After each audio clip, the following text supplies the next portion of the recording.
नमस्कार विद्यार्थियों, welcome to asterisk सिविस। आज हम भारतीय संविधान के राज्य नीति के निर्देशक तत्व यानी डीपीएसपी के दो महत्वपूर्ण वर्ग समाजवादी सिद्धांत और गांधीवादी सिद्धांत को आसान भाषा में समझेंगे। अब सबसे पहले आता है समाजवादी सिद्धांत। जो समाजवादी सिद्धांत है, इसका मुख्य उद्देश्य समाज में सामाजिक और आर्थिक न्याय स्थापित करना है।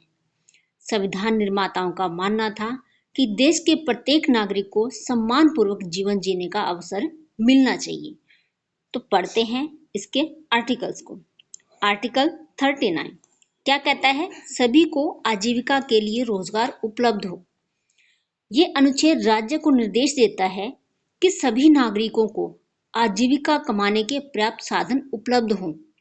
साथ ही धन और जो संसाधन है उनका अत्यधिक केंद्रीकरण नहीं होना चाहिए, यानी सभी नागरिकों को समान अवसर दिए जाने चाहिए ताकि वे अपनी आजीविका कमा सके और अपने आप का विकास कर सके। नेक्स्ट है आर्टिकल 41, राज्य अपनी शक्ति अनुसार सहायता करे। इसका मतलब क्या है?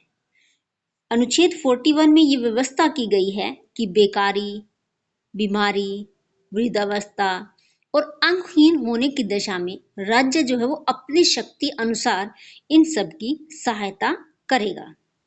आर्टिकल 42 प्रसूति सहायता का प्रबंध। ये जो अनुच्छेद है वो श्रमिकों के लिए कार्य परिस्थितियां तथा महिलाओं के लिए प्रसूति सहायता की व्यवस्था करने पर बल देता है। नेक्स्ट है आर्टिकल 43 कृषि तथा उद्योग के क्षेत्र में कार्य की व्यवस्था में सुधार। इसका मतलब ये है कि राज्य कृषि और उद्योग के क्षेत्र में कार्य की व्यवस्था में सुधार करेगा, यानी कि कार्य को किस तरीके से सुधारा जा सकता है। राज्य इस प्रकार प्रबंध करे कि जो मजदूर है वो सामाजिक और सांस्कृतिक जो सुविधाएं हैं उनका ज्यादा से ज्यादा लाभ उठा सके। नेक्स्ट है आर्टिकल 47 स्वास्थ्य एवं जीवन स्तर में सुधार। लोगों के स्वास्थ्य एवं जीवन स्तर में सुधार लाने की व्यवस्था की गई है।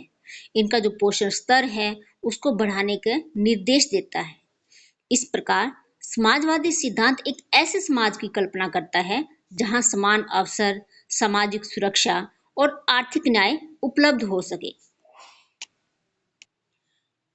अब हम बात करते हैं दूसरे सिद्धांत की, जो है गांधीवादी सिद्धांत यानी गांधीयन प्रिंसिपल्स।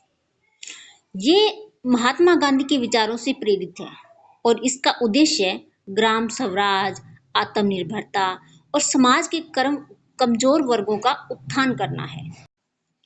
बात करते हैं आर्टिकल 40 की।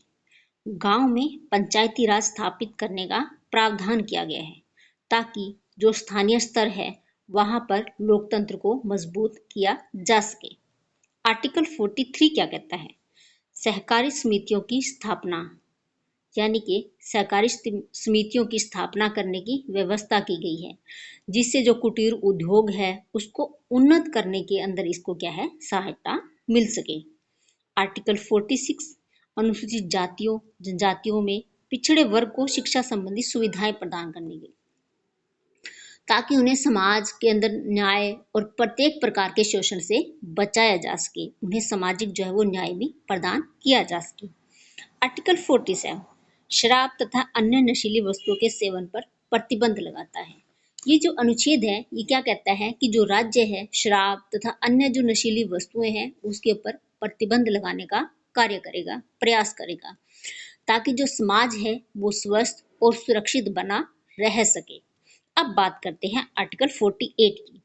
दूध देने व बोझा ढोने वाले पशुओं के वध पर रोक। इसके कहने का मतलब ये है कि इसके अंतर्गत दूध देने वाले और जो कृषि कार्य में उपयोगी पशु हैं उनके संरक्षण और उनके वध पर रोक लगाने की बात कही गई है। जो गांधीवादी सिद्धांत है उसका मुख्य उद्देश्य ग्रामीण विकास, सामाजिक समानता, नैतिक मूल्यों पर आधारित समाज का निर्माण करना है। तो विद्यार्थियों, अंत में हमें लिखना है इसका निष्कर्ष।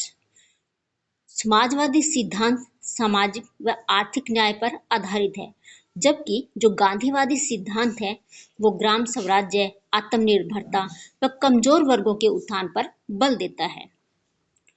अगर आपको यह वीडियो पसंद आई हो तो वीडियो को लाइक करें, चैनल एस्ट्रिक सिविक्स को सब्सक्राइब करें और बेल आइकन को दबाएं और अपने दोस्तों के साथ ज़्यादा से ज़्यादा शेयर करें।